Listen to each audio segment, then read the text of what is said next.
The wheels on the bus go round and round, round and round, round and round. The wheels on the bus go round and round, all through the town. All right.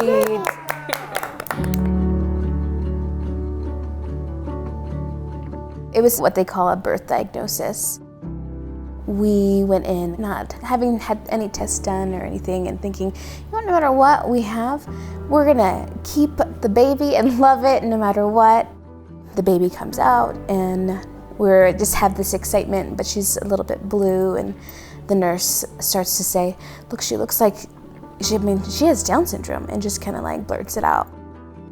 We were both hit with a flood of emotion, just tears. We just sat there and we held our baby, and I mean, it's hard to describe the full magnitude of all those emotions because it hits the full spectrum. But at the end of the day, we just looked at our daughter and she's ours and she has our hearts. We're completely and madly in love with her. I remember sitting in the NICU, we were there for a couple weeks, and she had kind of goals that she needed to meet in regards to how much she needed to drink. It was small numbers. It wasn't to like, she needs to drink a couple ounces of milk. I just remember like begging her, like, just drink the milk, please, babe. It's just the small increments of like, man, she's struggling, but we're just rejoicing, like, yes, she's drinking milk. And she did have a oxygen tube as well, just to help her breathe, and she had that for a few months, but it became our new normal as any new parent. Trying to figure out like why us, or what did we do wrong, and it was like the real answer is it just happens. There's no rhyme or reason, or oh, you just didn't do this or you didn't do that. We obviously had our struggling and our wrestling matches with God and asking why us? What did we do to deserve this? It's funny because it wasn't long after that where our questions just switched to, what did we do to deserve such an amazing child? Like, could we possibly have done to have such an amazing daughter? Jeez.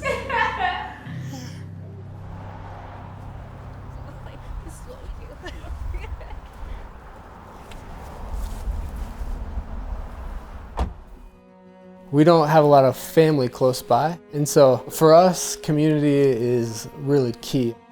We have a lot of close friends here. There's a lot of kids around Nora's age where she can kind of grow and develop with them, and so for us, it's just really an important element of our life.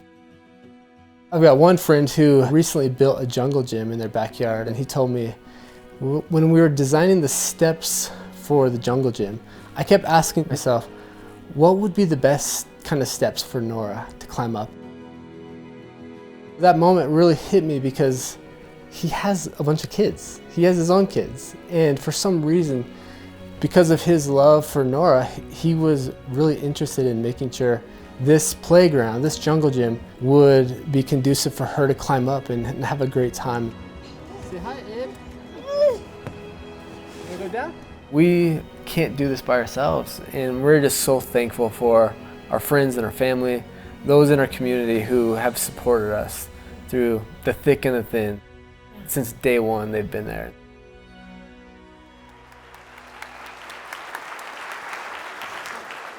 Ladies and gentlemen, boys and girls, Merry Christmas! One of the highlights of the year for us is around Christmas time. We'll begin with a spin, traveling in a world of my creation. Jared Anderson started this event, this kind of Christmas spectacular, where he basically gathers all these individuals, performers, singers, and the entire community with special needs. Nora, her first time was in the show, I think 2 years ago. She does the dances, the dance routines, and we just celebrate her. She's on the stage singing and dancing with these other kiddos. And it's honestly one of the best moments of the year because we can see her shine. They're often cast aside of, oh, well, you're not really doing the dance moves right, but you know what? It doesn't matter. At this Christmas program, we're gonna do what we wanna do. And they all just skip to the beat of their own drum, and it's pure joy. And ho, ho, ho, Merry Christmas.